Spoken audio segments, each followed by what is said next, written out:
Okay, good morning, everybody. Welcome to the session titled Canoeing While Black, the Canadian version with Jacqueline Scott. My name is Rosa, and I'll be your Zoom host and facilitator today, and I'm joined by Eric, who is a volunteer with the session as well. And I'd like to start off with a land acknowledgement. We acknowledge the traditional territory upon which this conference is being hosted. For many thousands of years, the Huron-Wendat, the Petun First Nations, the Anishinaabe, the Chippewa, the Haudenosaunee, the Seneca, and most recently, the Mississaugas of the Credit, the Michichagis, have sought to walk gently on this land. This territory is covered by Treaty 13 with the Mississaugas of the Credit, as well as by the Dish with One Spoon Wampum Belt Covenant, an agreement to peaceably share and care for the lands and resources around the Great Lakes. This acknowledgement signals our desire to seek new relationships with the original peoples of this land based on honor and deep respect, and is a starting point to remind us all to enact this work in our personal and professional lives. So, just noticing folks are still joining in. Welcome. So once again, I am Rosa and I'm the program manager for the Natural Curiosity program. We are helping to co-host this conference, and I'll be your facilitator for this session. And I'm now so excited to introduce you to our presenter. And I do encourage you to also pop in the chat the traditional territories upon which you're tuning in from. So Jacqueline L. Scott is a PhD student at the University of Toronto in the Department of Social Justice Education. Her research is on the perception of the wilderness in the Black imagination. In other words, how to make outdoor recreation and the broader environmentalism a more accessible and inviting space for Black Canadians. She is a fellow at the Safina Center, and Jacqueline has written about her research for the CBC, The Conversation, and the Greenbelt Foundation. She is an avid outdoor fan and a hike and recycling leader for 2 outdoor clubs. And I believe Eric's going to pop in a link to her website and some of the resources that she has for you. So without further ado, I'll pass it off to you, Jacqueline.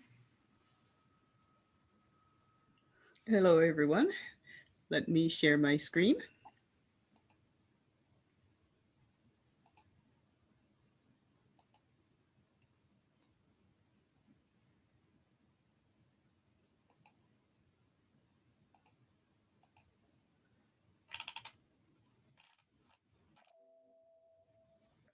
Okay.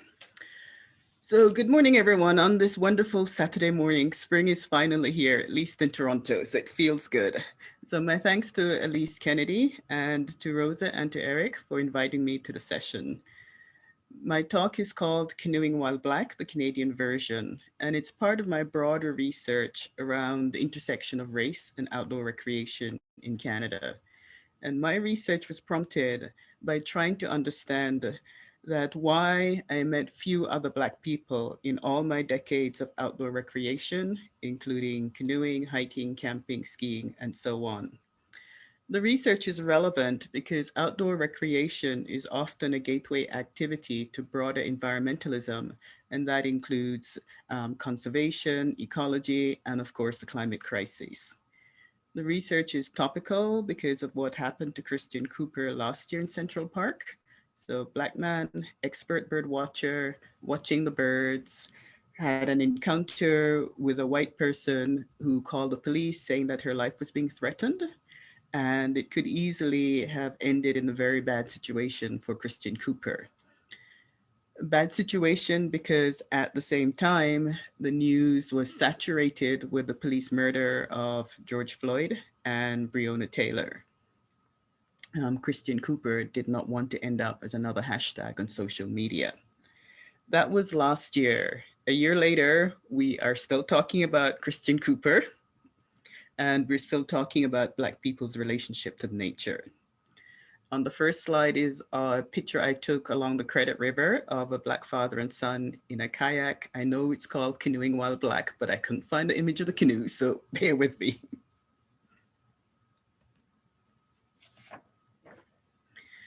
My research is built on analyzing how race, place, and nature intersect in Canada. Now, in nature, the birds, the trees, and the rivers are real. However, how we relate to them is socially constructed. And what I mean by that is that our views of nature are a pretty good reflection of the power and the relationships that we have in society. Now, in Canada, we are the land of the great white north, the great outdoors, or we the north. Now, our geography is pretty much essential to the myth and the stories about our country and the stories that we tell about being in nature. Yet in Canada, the wilderness, such as national parks, your provincial parks, were created by dispossessing Indigenous people of their land. And that part of the story never seems to get covered in our myth of the great outdoors and the great white north.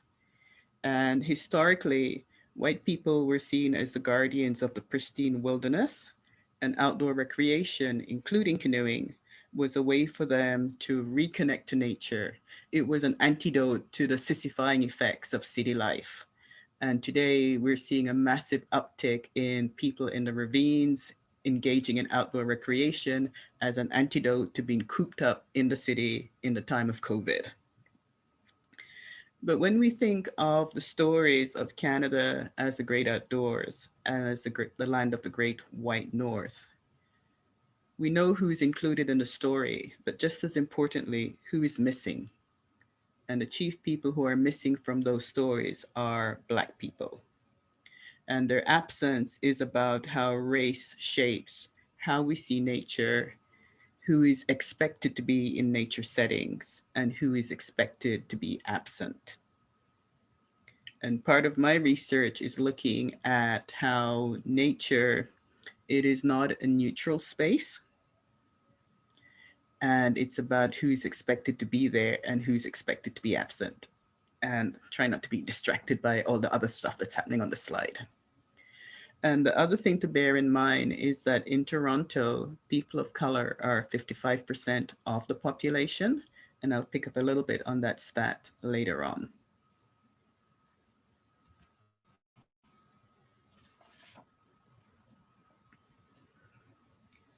The next slide is about the canoe in the Canadian imagination. And the canoe is pretty much one of our most favorite icons. It brings to mind days of canoeing, across the lakes and the rivers, the romance for some of the fur trade, and the lure of adventure. And I think Pierre Trudeau had once said, or reputed to have said, is that you're truly Canadian when you know how to make love in a canoe. So that's how iconic the technology is to us. But what is often missing in the discourse and the stories around the canoes is the fact that the canoe is Indigenous technology. It is this technology that made the meeting of the Indigenous worlds and the Western world possible, as well as the canoe was the engine of the colonial fur trade in Canada. Paddling the canoe was the equivalent of the trucks. The fur trade made modern Canada possible. Now we're familiar with the images of the hardy voyageurs in their loaded canoes paddling across the lakes and the rivers of the country, shooting up, sometimes down the rapids, sometimes getting lost or crashing in the rapids, as they traded manufactured goods for furs with the Indigenous nations. Again, when we think of the fur trade, who is present and who is absent? And I'm interested in the absence of Black people from those stories of the fur trade. And the assumption could be, well, there weren't any. And part of my research interest is looking at place-based history, i.e., where are the places that Black people showed up? And that includes the fur trade. And so, for example, there's Pierre Bonga. He was enslaved in Montreal, ended up in near North Bay, because that was one of the centers of the fur trade. And he eventually worked for the Northwest Fur Trade Company, which later merged with the Hudson Bay Company. Then there is George Bonga, and he was Pierre Bonga's son, but he was also Afro-Ojibwe. And he ended up working for the American Fur Trade Company. And Pierre, which one was it? And it was George Bonga who signed two treaties with the US government in 1820 and in 1867 on behalf of the Ojibwe nations. And descendants of the Bongas live in Minnesota today, indigenous descendants of the Bongas. And so when we think about the fur trade, there were Black people involved, but again, it's the erasure of Black people from the general history of Canada and my particular interest from the environmental history of Canada as well. Now, on the slide, there's a picture of Joseph Brant, and he was a leader of the Six Nations in the War of 1812. And there's a magnificent statue of him in Brantford, Ontario, and the town is actually named after him. And not too far from the statue is the Mohawk Chapel, the Royal Mohawk Chapel, one of the oldest in Canada. The other image is of the mural painted by Indigenous artist Phil Coate, and it's on the under the bridge at the Humber River. And the Humber River is important because it's a Canadian heritage river and it was a critical route in the fur trade. And the other image is of the Indigenous Memorial to the War of 1812, and it's in Stony Creek near Hamilton. And it was put up 200 years after the battle, and final 200 years to acknowledge the Indigenous role in that war, the critical role that they played.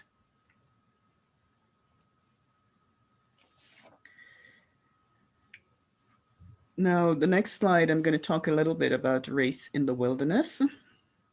And if the people who are visiting parks, conservation areas, or the ones who are participating in EcoSchools, Environmental Day, or the whole host of nature-based citizen science projects that are coming on because it's spring, if they don't look like the diversity that you see in Toronto, especially the diversity that you see on the Toronto subway, then that's a pretty good indicator that there are barriers to their participation.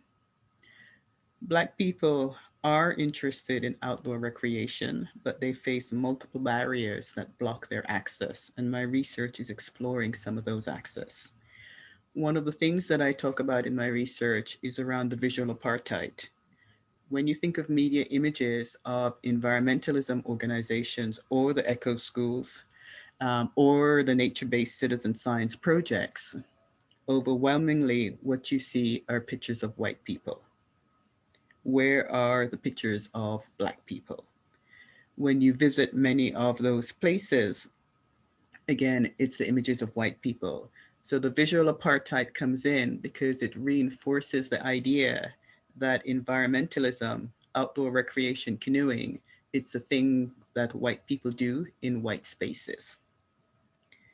And it has consequences because if you don't see yourself doing something, or if you don't see someone who looks like you doing something, then the chances are you're less likely to try it. Now, this was before COVID. After COVID, there's been a massive increase in the number of people of color who are in outdoor spaces and who are trying new outdoor activities such as canoeing and on the slide, stand-up paddleboarding. Prior to COVID, for many of the established environmentalism organizations, their membership was aging and falling rapidly. COVID has reversed, it is looking like COVID is reversing some of those trends. But yet still for those organizations to thrive, for the environmentalism organizations to thrive, then they have to reach out to the majority of people in Toronto, i.e. they have to reach out to the people of color community groups. And that means recruiting more people of color on their staff. On the slide, it's an image of Matthew DaCosta. He was on the Canadian stamp, and he's the first recorded person, Black person in Canada, and he was here in about 1603. We know that he spoke two Indigenous languages, and that implies that he was here in the very late 1500s. And as you can see on the slide, the tall ship, as well as the Indigenous canoe. And then the other image is of Demisha Brown from Brown Girl Outdoor World. And that's an organization which is encouraging BIPOC women to explore outdoor recreation activities, including stand-up paddleboarding.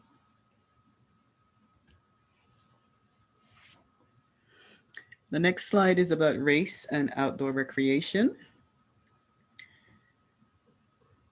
And within the Canadian context, Black people are generally written out of environmental and outdoor recreation history. When Black people are mentioned in outdoor recreation or environmental history, usually it's in the context of the Underground Railroad and that long trek to freedom. Now, in Carolyn Finney's book, Black Faces, White Spaces, she writes about how hiking and other outdoor recreation activities are coded as things that white people do and in white spaces. In Catherine McKittrick's book, Demonic Grounds, she writes about how Black people are seen as out of place in nature in Canada. And both those books point out that the general assumption is that Black people are supposed to prefer life in the city, that they are more at home in an urban environment. And when they show up in nature spaces, their presence is seen as a surprise. They're out of place. And both those books interrogate how the social construction of the wilderness is tied up to the social construction of race and place. On the slide is a picture of Harriet Tubman, and my original PhD research idea was to actually try and recreate one of her treks because she made some 19 treks from the US to Canada going 19 different routes because of course there was a prize on her head and the bounty hunters were out looking for her. Part of her route, she hiked the Appalachian Trail. As a hiker and a hike leader, what I was interested in was how do you manage to do that? And typically, the runaway slaves would hike, would leave, would escape around about Christmas. Now, before the climate crisis, what was Christmas like in Canada? How much snow do you have? So you're leaving, you're heading north at one of the coldest time of the year. You're also hiking at night because you're more less likely to be seen. And so you're hiking north in the cold, in the snow. As a hike leader, for me, it was okay, what are you wearing? What kind of clothes do you have to adapt to those conditions? Where do you find food? Where do you find shelter? And so I was just fascinated by that. But of course, I started my PhD just when Donald Trump got elected. And suddenly, a Black woman hiking in the woods didn't seem like such a good idea. So hence I had to switch focus. But someday. And the other picture on the slide is of Judith Kasiyama of Color the Trails. And that is an organization for people of color women in Vancouver. It's introducing them to outdoor recreation, whether it's skiing, snowboarding, they have done mountain biking. And again, it's responding to a need that women of color do not feel comfortable in traditional outdoor spaces. And this is creating a bridge between the communities and enjoying outdoor recreation.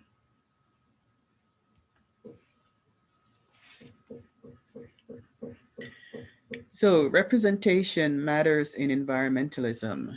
And this came home, I think, last year when, do you remember the 2020, the climate summit, the climate summit at Davos, where they had invited all the young up and coming climate crisis activists. And there was the photograph that went around the world. And it was of all the superstars in that field, but one person was cropped out of the photograph. And that person was Vanessa Nakate, the Black person. And of course, it provoked an outcry, and the rationale that was given was that there was not enough space to include her, which of course we all know is BS. But what the image did was once again confirmed that when it comes to the climate crisis discussion, it was seen as a thing that was for white people, because the Black person who was present, she's cropped out of the image, sending the signal that when it comes to climate crisis and Black people, the two don't meet. And when we think of environmentalism organizations, I spend a lot of time looking at their social media feeds. I spend a lot of time looking at their brochures and looking at their websites. And once again, the environmentalism sector, the images that are in those places are overwhelmingly white.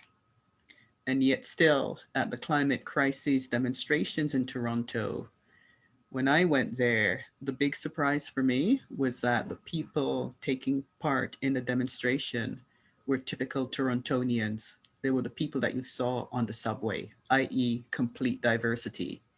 So the disconnect between the leadership and what is happening on the ground was pretty profound. And again, for Black people, if you don't see yourself represented in those discussions, it kinds of create the negative feedback loop that I mentioned earlier, that it sends the message that you're not wanted in the space. And I should add that different cultural groups or different ethnic groups have different cognitive maps to the outdoor. And cognitive map is something that Carolyn Finney talks about in her book, Black Faces, White Spaces. And for Black people, part of our cognitive map is the fear of race-based violence. If you're in the city, you have a cell phone, you can record what's happening. Though in the case of George Floyd and so many others, that's not going to save you. But at least there's a record that something is going on. The fear that if you're outdoors, if you're in the wilderness, where's your witness? And so for us, the fear of the cognitive or the cognitive map of the outdoors is grounded in the experience of slavery, wherein Black people are running through the woods, the slave catchers, and the dogs on their heels. And the film Harriet that came out, I think about 3 years ago, it does a really good job of capturing the courage it took to run through the woods, plus the trauma of the police and the dogs on your heels. And Saidiya Hartman, in her book Lose Your Mother, talks about the afterlife of slavery, and the cognitive map of the outdoors is directly linked to the afterlife of slavery, i.e., if you don't see people who look like you there, you're less likely to try it. And when you go into the outdoors, if you're concerned about the potential for violence and the potential that there's no one to come to your rescue, those become part of your thinking about, oh, should I try this activity or not? On the slide again, George Bunga, I've already spoken about him as the Black fur trader in the 1790s in Canada. And then on the other image is a group of Black people exploring the lakes via kayaks.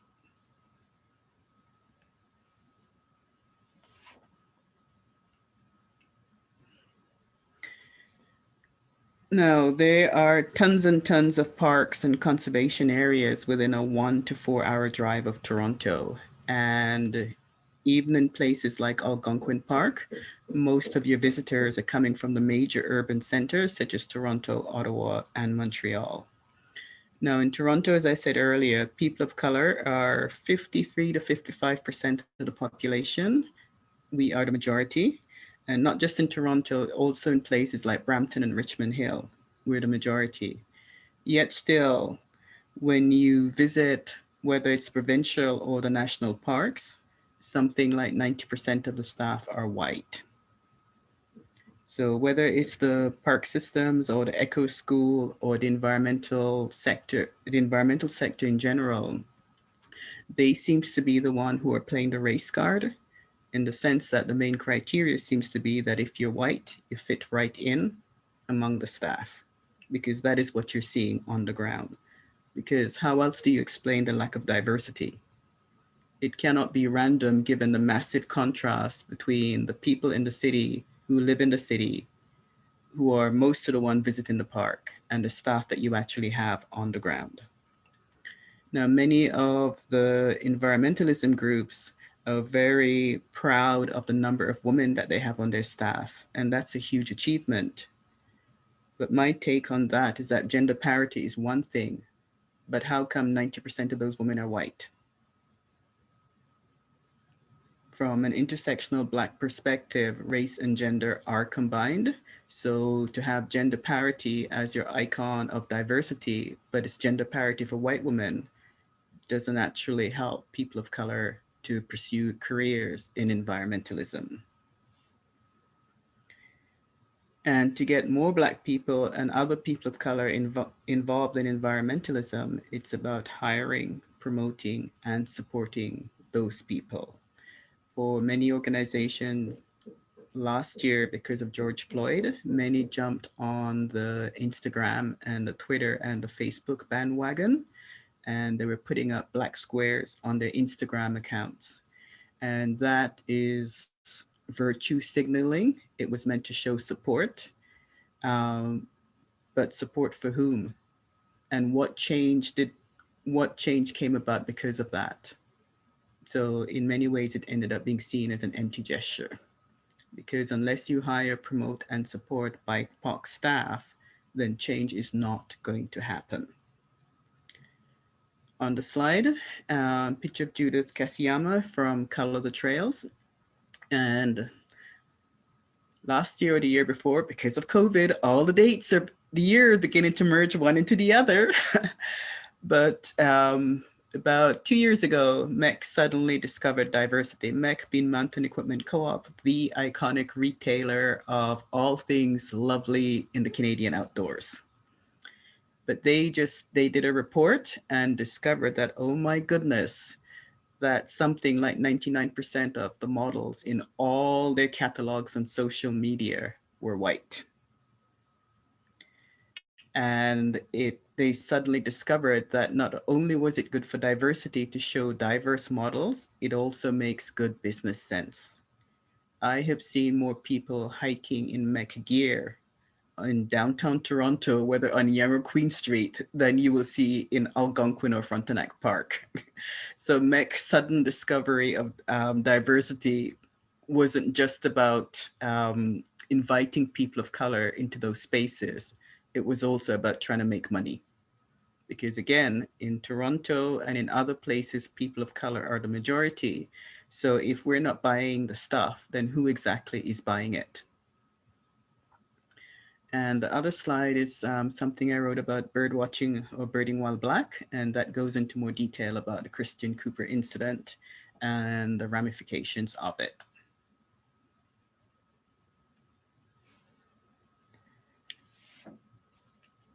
So my research is showing that canoeing, outdoor recreation, is a racialized hobby.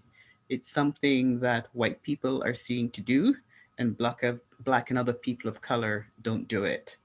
But how can we change the story? And the key thing is about linking outdoor recreation to the social justice issue that is faced by Black people.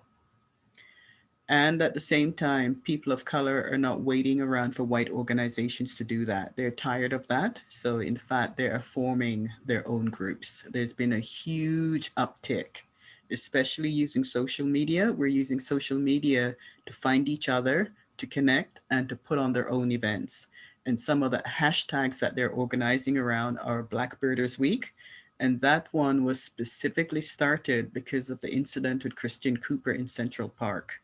Black birders rallied around him, and Black Birders Week, it caught everyone by surprise, as in how many people, Black people who are out there who are interested in bird watching.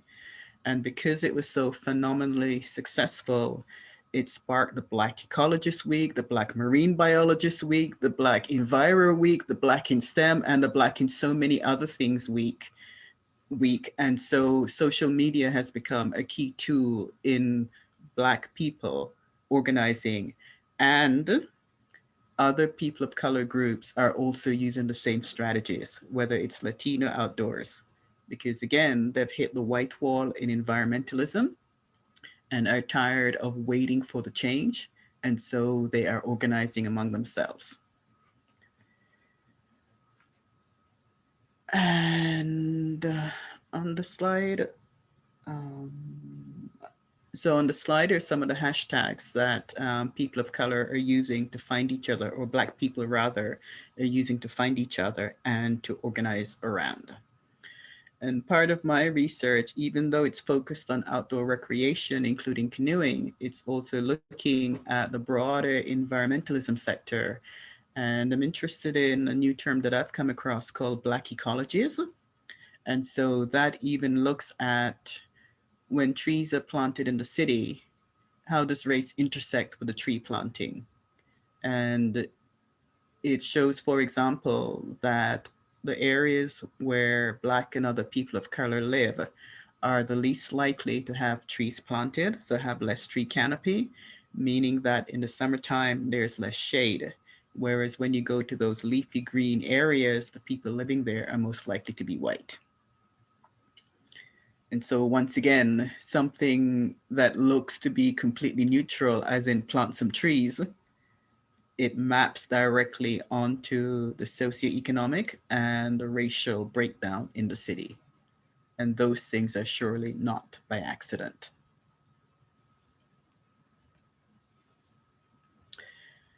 And on the second to last slide, the Globe and Mail just published an interesting feature on access to Toronto ravines, and that came out last week. And myself and my colleague Ambika Tanati are featured, and her research is looking at how different racialized groups have access to nature and the different ways of using nature. Not everyone is interested in hiking. For some people, go to the ravines, you want to have a picnic, but it's around where are the facilities for that. And the article has sparked some lively debates, especially in the comment section. And 4 years ago, I did, well, 5 years ago now, um, Canada Post also raised the issue about race in outdoor recreation. And so 5 years later, based on the comments, not an awful lot has changed. At the same time, Outdoor Magazine, and that is one of the prime industry publications, on its front cover, the new face of outdoor recreation is a person of color, specifically a Black woman. So it's a recognition by the industry leader that outdoor recreation must change if it is to thrive.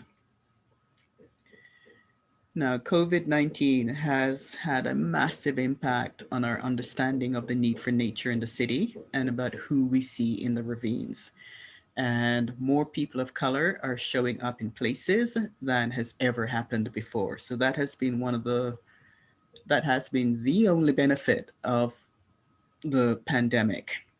And so it does represent an opportunity for environmentalism groups, for eco schools to actually build on this. Or are they hoping that after COVID is over, that the people of color will also go away? Somehow I don't see that happening. But building on the massive groundswell of people of color in the ravines and in other outdoor spaces, that does ultimately mean you got to hire, support, and promote people of color in those positions. Black people are interested in canoeing, in outdoor recreation, but we encounter the white wall of eco racism.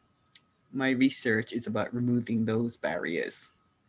It's about making space for all of us in the canoe as it paddles across this massive and wonderful country that we call Canada. And just in closing, the last slide is some contact details. Black Lives Do Matter. Black people are part of the conversation in environmentalism. We are often the ones who feel the brunt end of environmental disasters. So we want to be at the table to shape solutions to that. Blackness and environmentalism don't have to be in tension. We want to be there because we know that there is no planet B. Okay, thank you. So that's the end of my formal presentation. So let's now go to the Q&A. Thank you so much, Jacqueline, on behalf of everybody in this room.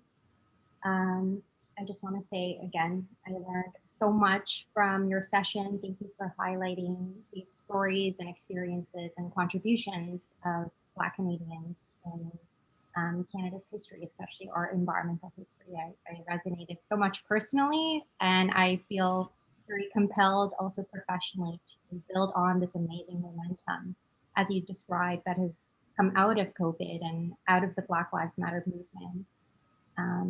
And to highlight those voices and continue to do my work in unlearning and relearning. So thank you, Eric, for posting those direct links. And we do invite you all to share your questions through the chat and I'll read them out.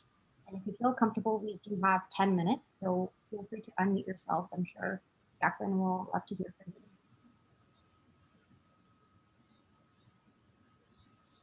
you. Okay, so if I press stop share, that should, okay.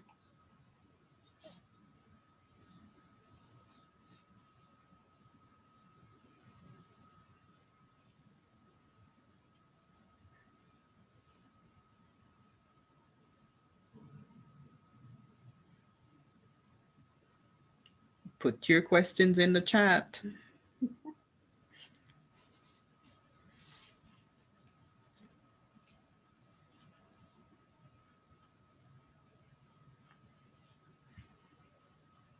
So Vanessa asks, I work in conservation and traditionally our board is old white men. How could we make people of color more comfortable participating in boards like ours?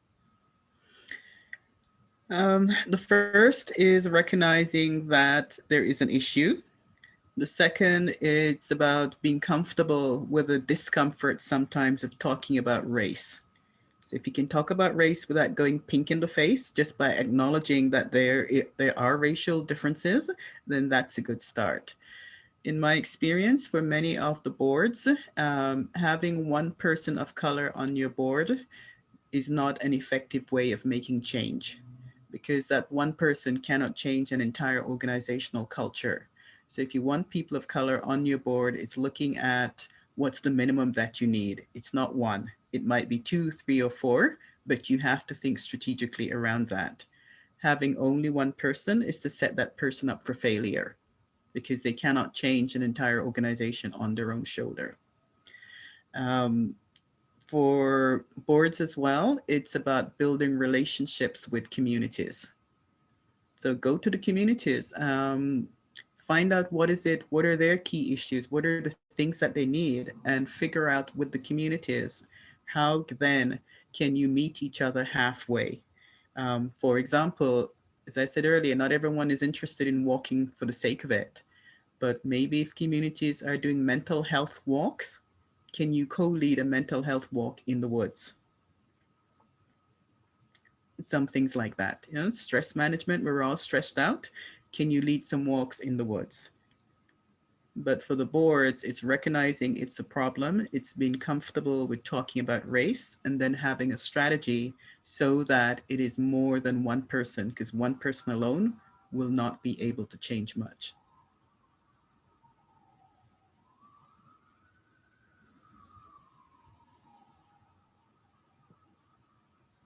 And thank yous coming in, and thank you for that answer, Jacqueline. Naomi says this was such an awesome session. Thank you for all the resources. I've never heard of Brown Girl Outdoor World or Color the Trails. And I just want to add that they actually collaborated on a film festival called Black Like Me, the outdoor edition, and that was awesome. So I'll pop that in the chat. And another question from Eric. Are there any inclusive outdoor programs that may or may not be running this summer that you can recommend for everyone to check out? No, because so many things that were scheduled for the summer are not happening. One organization that I think is doing really phenomenal work, or two organizations that are doing phenomenal work in moving the conversation forward in terms of diversity in the outdoors. There is Park People, and they're doing brilliant work on the ground in terms of engaging people of color communities in the outdoors, and especially in the ravines in Toronto. So I can't praise them enough. The second one is Nature Canada. They're also doing a whole ton of policy work around, again, engaging with people of color and with Indigenous group in the communities. And I should say for Nature Canada, I've just finished with my colleague Ambika doing a report for them in terms of youth of color. What are some of the issues, some of the barriers that they face in accessing the nature that is close to them, the nearby nature? Nature in the city, or nature is not about always going to Algonquin Park. nature is also about the nature that's around you, whether it's the ravines, whether it's the city parks, or whether it's the trees. And so part of the, for many outdoor clubs, part of their, if you want to reach people of color, sometimes you have to look at the nature that is accessible. Not everyone, again, is interested in going camping in Algonquin Park with a bunch of white people that they don't know. However, they might be interested in going for a walk in a ravine or by the lake with somebody who has knowledge around the local birds and bees and butterflies or plants, and somebody who's willing to invest the time to get to know the communities. After you've established those relationships, those levels of trust, then you can talk about further trips. But off the bat, it's like, no, you got to meet people halfway. Thank you, Jacqueline. I have another question from Somi. She says she's tuning in from New Brunswick. I know sometimes in my own marginalized identities, it is really nice to have spaces that are only reserved for that identity. Do you know of any write-ups or how-to resources that exist on how to support these kinds of activities, especially using those as a way to convince previously mentioned all white boards? the Yes, it is very important that you hold space for members of your own community, because one of the reasons behind Color the Trails and Outdoor Brown, Brown Girl Outdoor World, and Latino Outdoors, and Ecohesion, and the Muslim groups in nature is a recognition that there are issues that are particular to that community, that among your group, you can raise those issues. And so you need space to have both. In terms of resources, there are some.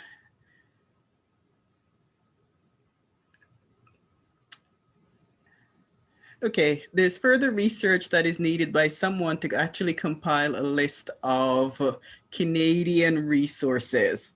I can name a couple off the top of my head, like Color the Trails and Brown Girl Outdoor World. Flock Together, which is a bird watching group for BIPOC people that is just starting up in Toronto. And those are the ones that I think I know of. So there may be others, but I'm not aware of them. And I think there's probably a lot more informal groups that are starting up. For sure, and I do also invite you to check out those hashtags that Jacqueline shared. I know folks were able to have a screenshot or something like that. So another question from Jennifer Mayer. As a white woman, how do I personally make the outdoors a safer space for people of color, especially youth?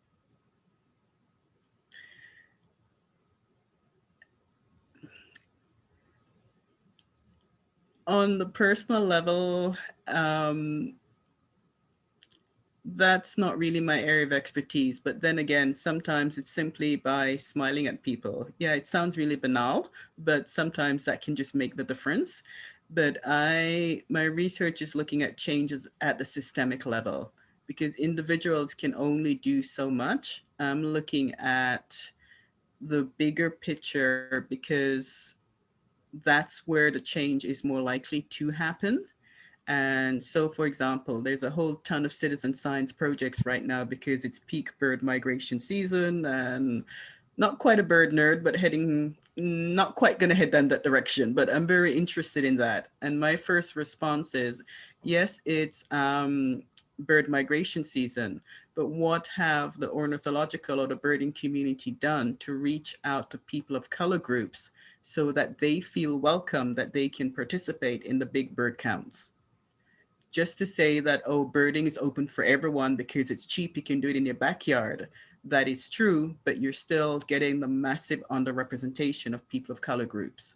But if part of your strategies is to say that, okay, we've missed it this year, but we know that there's an autumn birding migration, we've got 6 months to figure out how do we reach out, engage with various people of color groups, whether it's through the school system or whatever system you're comfortable with, so that at the next autumn migration, they will feel that they are invited and welcome in that space.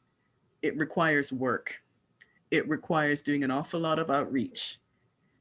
And that's where you will make change. But the generic, well, everyone is welcome, the everyone is read as white.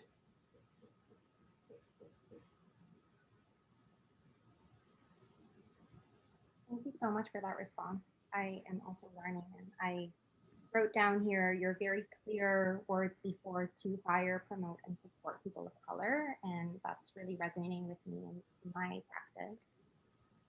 Um, Vanessa is saying she would love to have a link to that report about Black youth that you did with Nature Canada, and so maybe you'll post a link to it on your blog once that's ready.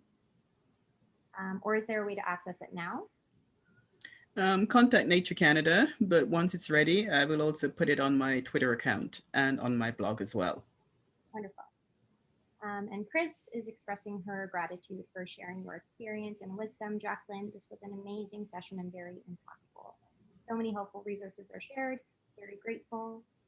And more thank yous coming in from Chantel and Suzanne for sharing your knowledge and expertise. This was extremely informative. I have a link to Jacqueline's Twitter account. Awesome. And Somi has a combo comment question. I wonder if a good way to build relationships to sustainably break down all the whiteboards is to actually first create subgroups. For example, a POC only advisory committee for your organization. After becoming more comfortable learning and building relationships, those involved would likely be more comfortable to join the board or point out the things that need to change in the org before doing so. I've seen this work with youth advisory councils and peer-led support, especially if that work is compensated. Again, for the boards, if you're looking for quick fixes, as in hire a Black or BIPOC face and stick them on and put them all in your social media to show that we're now diverse, change is not going to happen that way. So it is very much more around doing the grunt work, as in having a strategy, getting to know who are the people, the BIPOC people who are active in the sector, building relationships, and then doing the outreach for the board. But many just want the quick fix, get them on the board, but that does not make change. And the board is one level, but it's also looking at the organizations, who's on your staff. And sometimes when there are people of color there, they're hired for the technical background roles where nobody ever sees them. Think about when you enter provincial or national parks or the conservation areas, who do you see on your staff? Who you see as on the ground, that's what tells you whether or not you're going to feel welcome, or at least for a Black person, for Black people in that space. So the board is one level of change, but your staff on the ground, where are they? Where are the BIPOC people? And so again, having them there shows that the space is open and is welcoming for all. And that's the thing that we're not seeing.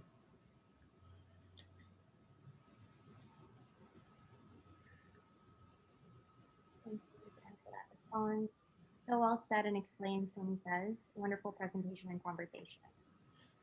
So we do have 1 minute left if anybody has one last question for Jacqueline or any comments, anything you'd like her to know. Well, I'd say in closing then that thanks everyone who showed up for the presentation, and it's things like this which starts to move the conversation forward. It's about getting over for some people the discomfort about talking about race and nature or race in the outdoors. And it's recognizing that power and privilege shape your experiences in the outdoors. Like everywhere else, it's not a neutral space, but it's creating the opportunity to recognize that there are different ways of being in nature, there are different experiences of being in nature. And then from that, building relationships with different communities, because we care. We know there's no planet B, and I can't emphasize that enough. We know there is no planet B. We want to be part of those discussions, part of those solutions. And depending on where people are coming from, they may have direct experience of climate crisis and all the other stuff in their own countries. yeah, the environment is different in Canada, but floods are floods are floods. And so it's about opening up the space so that we feel welcome there, so that we can also come up with the solutions. There is no planet B. Thank you, Eric and Rosa, for doing all the background work. Yeah, and thank you so much. And I think that's the perfect note to end on. And I'll be closing the room now. Thank you, Jacqueline. Okay, thanks. Thank you, everybody. Okay.